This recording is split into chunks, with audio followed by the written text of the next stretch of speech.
반갑습니다. 붓다의 복과 지혜입니다. 거룩하신 부처님의 자비와 지혜가 여러분의 삶 속에 항상 함께 하시기를 기원합니다. 오늘 이 시간에는 원광 법사께서 몸소 체험하고 배운 북조 불교의 핵심 사상, 왕즉부를 통해 부처님의 진리와 고대 동아시아 사회의 깊은 사상적 흐름을 함께 성찰해 보고자 합니다.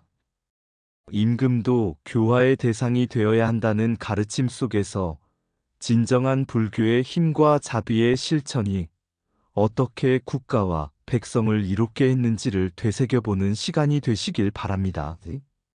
자, 그럼 북조의 왕즉불 사상을 원광법사는 직접 겪었고 직접 배웠다.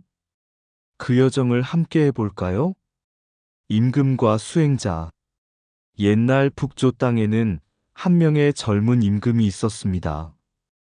그는 권세와 부를 모두 가졌지만 늘 마음속에는 공허함이 자리하고 있었지요. 하루는 원광법사가 수도승으로서 중국에서 수행 중이던 시절, 그 임금은 법사의 명성을 듣고 그를 궁으로 초청했습니다. 임금은 말했습니다. 내가 왕이지만 마음은 늘 어둡고 불안하오. 부처가 된다면 이 나라 백성을 더욱 올바르게 다스릴 수 있지 않겠소? 그러니 나를 부처로 여겨주시오. 나는 왕즉불이라 들었소. 원광법사는 잠시 침묵하다가 조용히 합장하고 이렇게 말했습니다. 전하, 왕이 부처라는 말은 곧 부처처럼 자비롭고 청정하며 지혜로운 삶을 살아야 한다는 뜻입니다. 백성을 불임의 대상으로 삼지 않고 고통을 덜어주는 존재로 여기며 자신을 먼저 다스리는 왕이 부처입니다. 만약 전하께서 그렇게 살아가신다면 백성의 눈에 전하는 이미 부처이옵니다. 그날 이후 임금은 매일 새벽 궁궐에서 향을 피우고 마음을 다스리는 참선을 시작했습니다. 그는 법사의 가르침에 따라 법을 세우기 전에 먼저 백성의 고통을 들었고 전쟁 대신 화해를 택했으며 세금 대신 농민의 땀을 헤아렸습니다. 그리하여 사람들은 속으로 우리 임금은 참된 부처와 같도다라며 진심으로 따르게 되었습니다. 원광법사는 훗날 이 왕의 변화에 깊은 감동을 받으며 이렇게 기록했다고 전해집니다. 왕이 부처라 함은 곧 권력을 지혜로 다스리고 탐욕을 자비로 다스리는 자라. 원광, 북조의 혼란 속에서 길을 묻다. 지혜의 등불을 찾아 나선 이가 있었으니 그가 바로 원광법사였습니다. 589년 원광은 바다를 건너 혼란한 대륙 중국으로 유학을 떠났습니다. 그 시기는 위진남북조라 불리는 분열의 시대가 막을 내리고 수나라가 천하를 통일하기 직전이었습니다. 남조와 북조가 서로 다른 문화를 꽃피우던 시기, 그는 북조의 땅에서 수행하며 불교의 또 다른 얼굴을 보게 됩니다. 북조는 오랜 전쟁의 피로 속에서 백성들이 고통받던 곳이었습니다. 그 땅의 불교는 고통 속에서 살아남는 길을 찾고자 임금에게 기대를 걸었습니다. 왕이 곧 부처다는 사상, 즉 왕즉불은 여기서 태어났습니다. 임금이 부처의 마음을 지닌다면 혼란한 세상도 평화로워질 수 있다는 발상이었지요. 원광은 한 고승에게 물었습니다. 스승이시여, 어찌하여 왕이 부처라 하시나이까? 부처님께서는 모든 생명에 귀천이 없다고 하셨거늘 왕에게만 부처의 이름을 허락하시는 이유가 무엇입니까? 부처님은 말씀하셨지. 중생을 제도하되 그 근기에 맞게 하라. 백성의 삶은 임금의 손에 달려있느니라.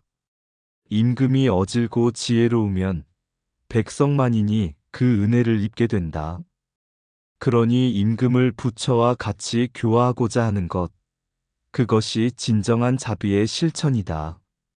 원광은 이 말을 가슴에 새깁니다. 그리고 석대승론을 깊이 배워나가며 모든 존재가 부처의 씨앗불성을 지녔다는 대승불교의 사상을 더욱 깨닫게 됩니다. 왕이라서 부처가 되는 것이 아니라 누구나 부처가 될 수 있다는 가능성, 그러나 그 가능성을 가장 크게 현실에서 실현할 수 있는 자가 임금이라는 뜻이었습니다. 그리하여 그는 다짐합니다.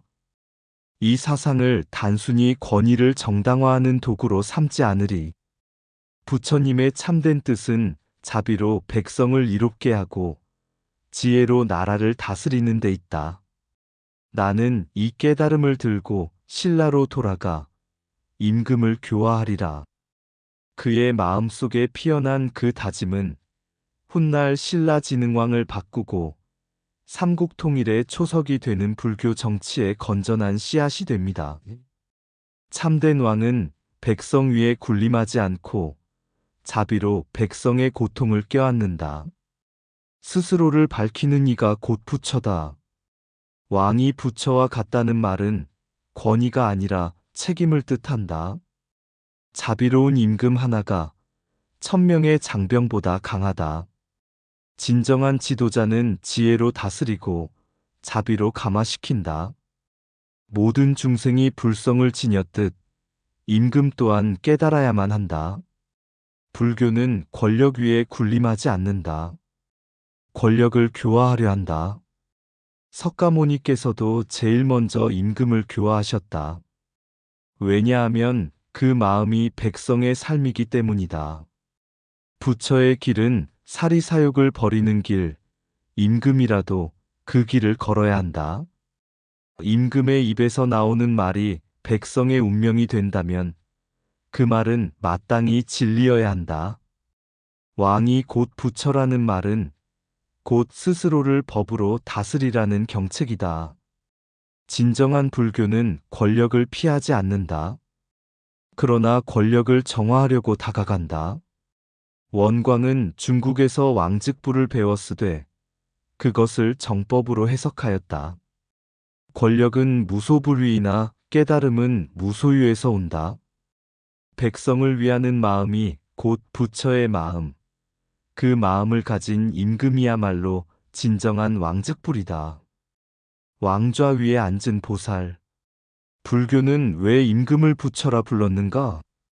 오래전 신라와 인접한 북조의 어느 나라에 태어나면서부터 권력의 중심에 선 젊은 왕이 있었습니다.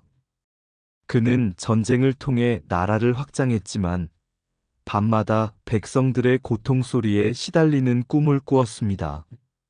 내가 모든 것을 가졌는데 왜 이토록 불안한가?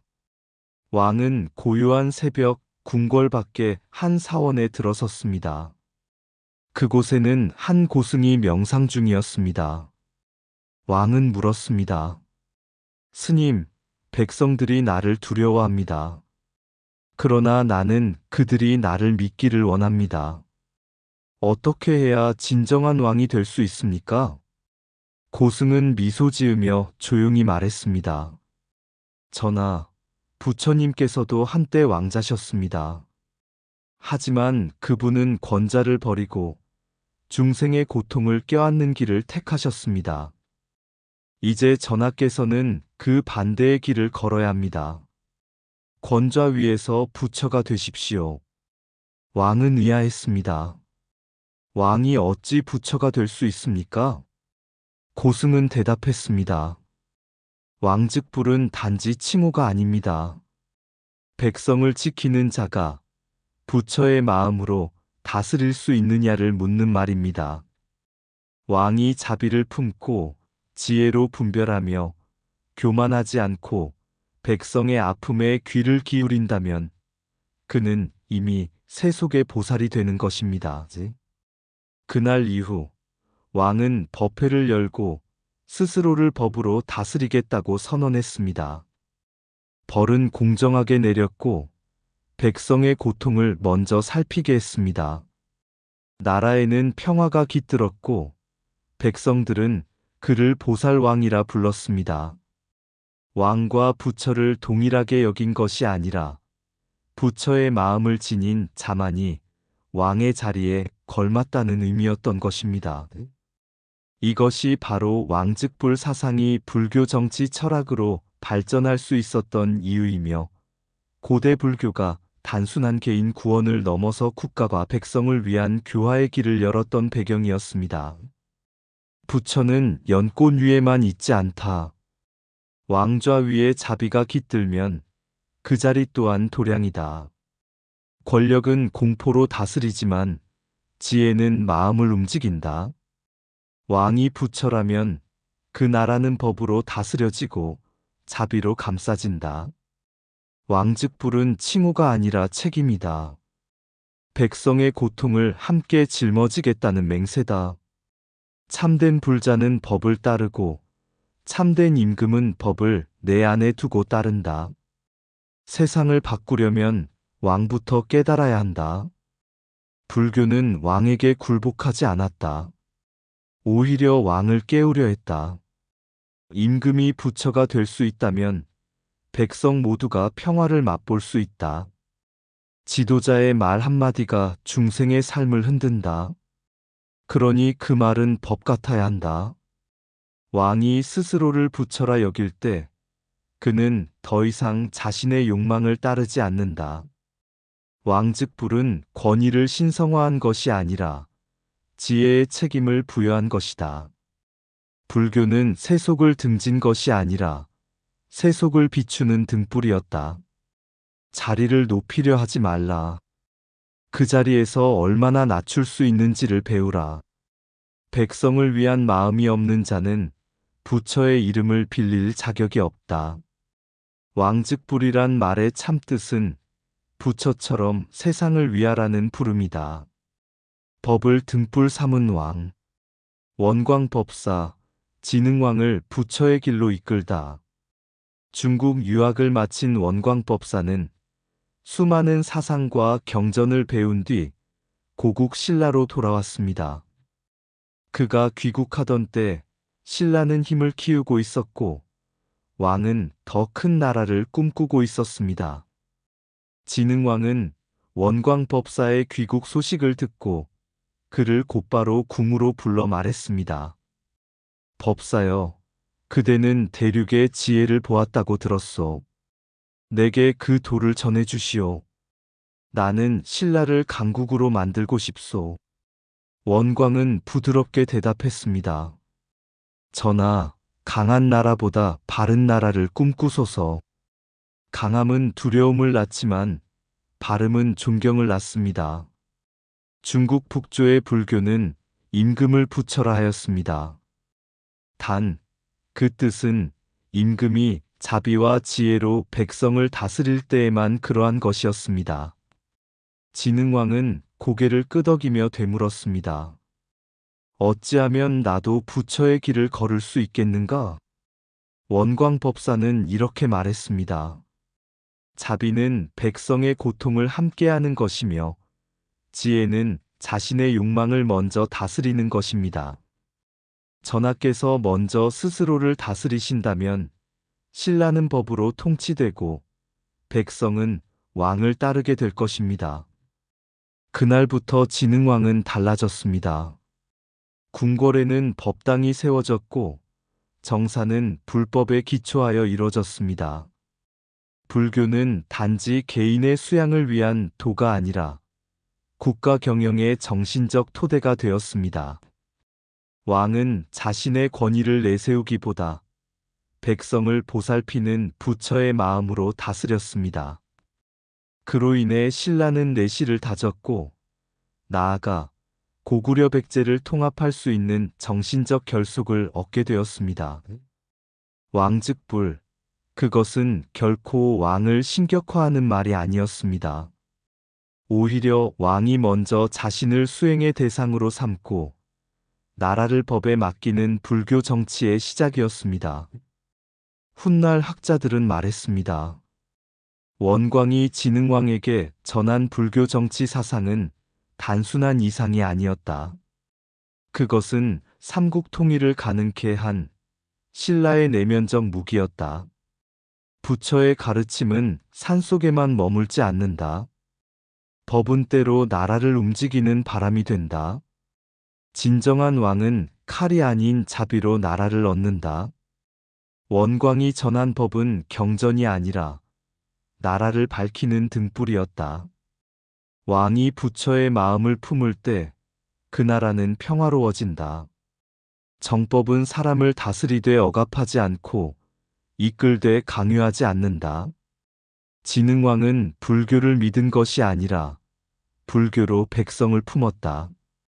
법이 왕을 지배할 때 백성은 그 왕을 진심으로 따른다. 불교는 권력을 정화하는 거울이었고 진흥왕은 그 거울 앞에 선자였다. 삼국 통일의 시작은 검이 아니라 깨달음이었다. 자비는 정복보다 강하며 지혜는 성보다 높다. 왕이 먼저 수행자라면 나라는 도량이 된다.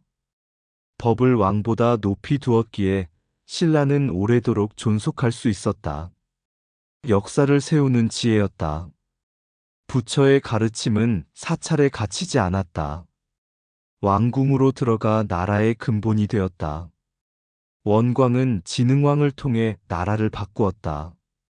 한 사람의 교화가 만 백성을 이롭게 했다. 마음이 나라를 세우다. 진흥왕이 한창 불교에 귀의하고 백성들을 자비로 다스리던 어느 날 원광법사는 왕에게 조용히 말했습니다. 전하, 오늘 이 나라가 평화로운 것은 칼 때문이 아닙니다. 전하의 마음이 바른 길을 선택했기 때문이옵니다. 왕은 잠시 생각에 잠기더니 이렇게 답했습니다. 나는 법사에게 배운 것이 경전보다 크오. 백성의 눈물을 닦는 일이 부처의 길이라면 나는 그 길을 걷겠습니다. 그 길은 단지 신라만을 위한 길이 아니었습니다. 그로부터 이어진 신라의 융성과 삼국 통일은 무력에 앞서 마음과 신념으로 다져진 결과였습니다. 왕이 먼저 부처의 길을 걷고자 했기에 백성이 믿을 수 있는 나라가 세워졌던 것입니다. 부처님께서도 처음 대도를 이루신 후 가장 먼저 찾아간 이가 왕이었듯 불교는 권력을 외면하지 않고 권력을 정화하고 교화하여 세상을 고요하게 밝혀왔습니다.